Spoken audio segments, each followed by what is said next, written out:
Mangini take us inside the mind of Bill Belichick ahead of the big game. Let's go. The Brooklyn Nets enter the season as title favorites. Do they need to win it all this season if they have any chance of keeping James Harden in Brooklyn? And coming off a second straight loss, is Patrick Mahomes under the most duress heading into week 4? Good Thursday morning, everyone. Welcome to First Things First. Alongside Nick and Chris Broussard, Kevin Wildes, I'm Jenna Wolf. Broussard, what are we doing? Mahomes has to be close to, if not at the top of that duress list, no?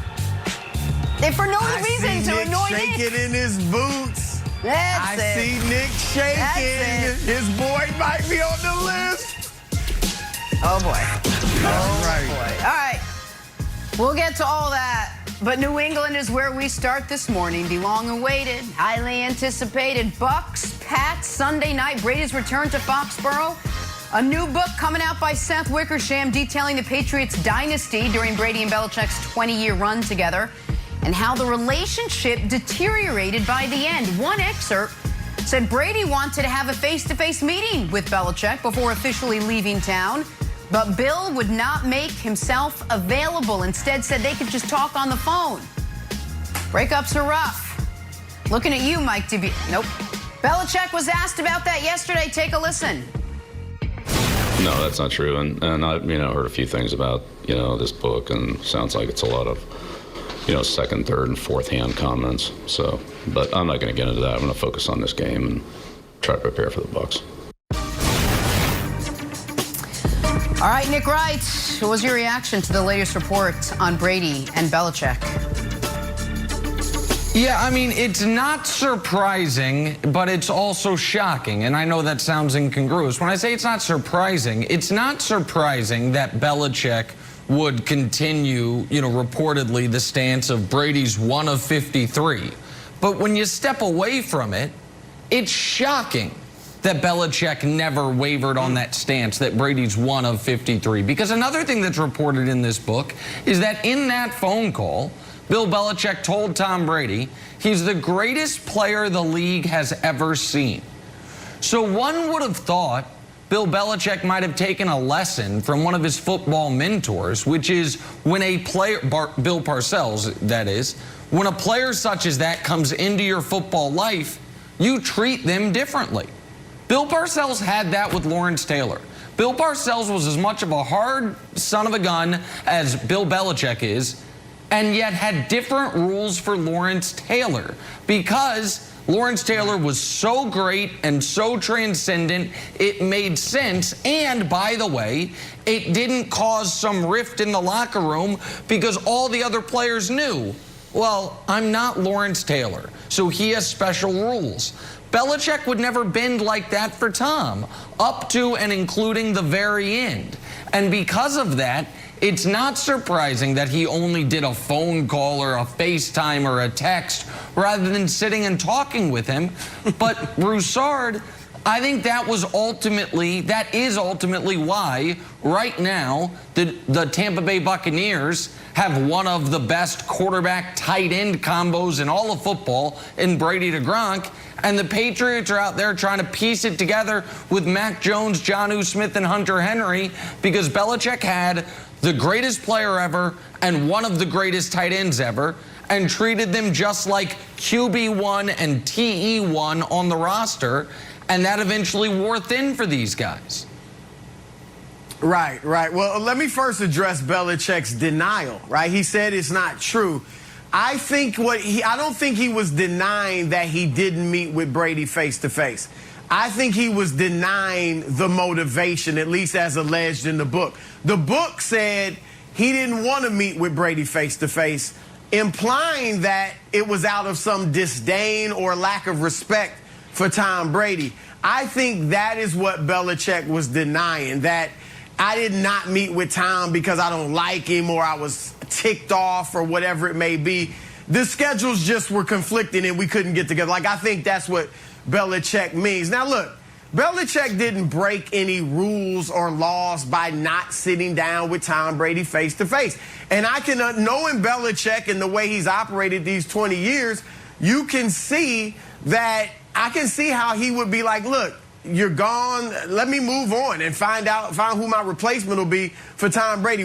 Down the line, when you're retired, maybe we'll meet and hug and yuck it up about the old times. But right now, I got business to take care of in replacing you. So he's fully within his rights to do that.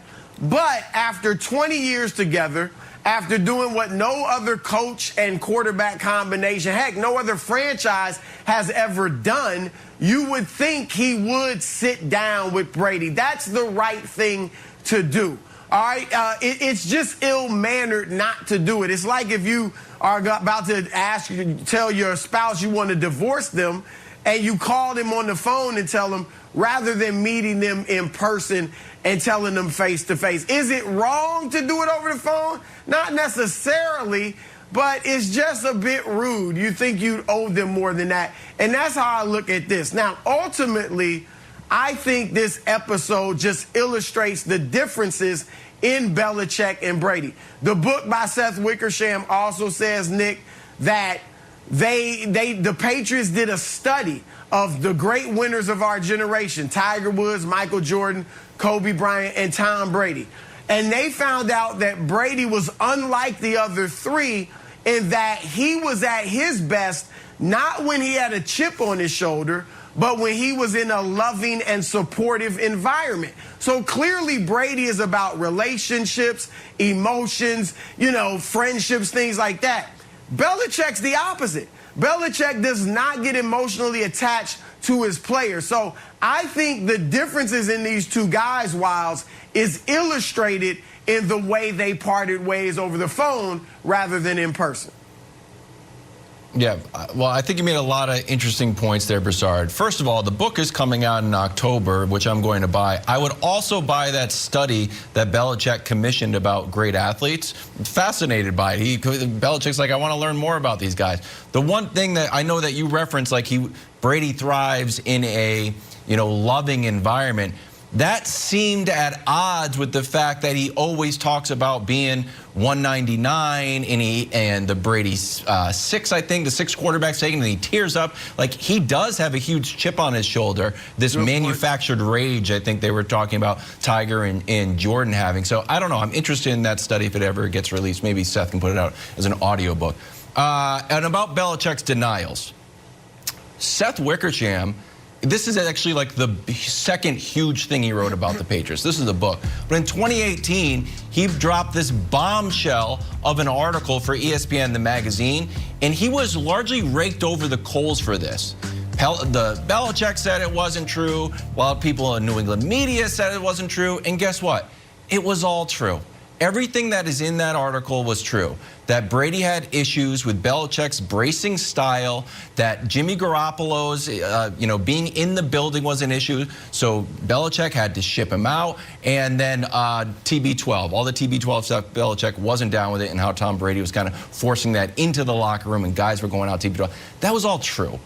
So the idea that any of these things are going to be sort of, I don't know, counterbalance, I don't know, it's second and third hand reports. Like, Belichick, I love you. The reasons why it's second and third hand reports is because Seth probably asked you, would you like to do an interview? And you said no. So if you say no to an interview request, you can't go and do a press conference and be like, second, third, like, all right, well, answer your phone.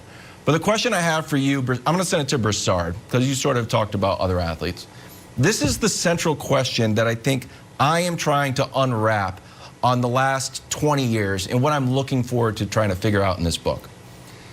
Is emotional ruthlessness a necessary partner with greatness? Whether you're emotionally ruthless to yourself, like Tiger Woods kind of living a life that sort of demanded greatness, or so he thought, or Jordan's ultimate competitiveness, where he's going to bet on everything from golf games to quarters against the wall, that you have to always be on that edge. And is that unsustainable over the course of 20 years? That eventually there's an end to it, because the ruthlessness that it takes to be great is unsustainable. That's a great question. The biggest example to me of a guy that I don't think is ruthless, who's as great as just about anybody, would be LeBron. Now, LeBron will do what he's got to do. Nick mentioned yesterday how when LeBron left Miami, it kind of left Dwayne Wade in a lurch and cost him some money. So he will do. In Cleveland, when he left Cleveland and went to Miami, he had teammates he was close to that were expecting to know what was going on, and he didn't talk to him and tell him. So LeBron will do what he's got to do for himself to win, but I don't view him as ruthless in the way you do a Kobe Bryant or a Michael Jordan. So I'll throw that out there. Also, you made an interesting point about Brady and the study. Okay, it said that he thrives in a loving and supportive environment, but was that the case in New England? I don't think he had a loving and supportive environment in New England, and he won 6 Super Bowls. So that does make you wonder what in the world was going on with that study, and it seems like it's in contrast to Brady's career, Nick. Go ahead, Jenna. Go ahead. Does this surprise you, Nick? Bill Belichick is exactly who he's been for the last 20 years. I can't imagine you read this and you were like, huh, I am shocked that he didn't meet face-to-face. Like, I feel like everyone is who they are. They're all played into their own roles. The not face-to-face part was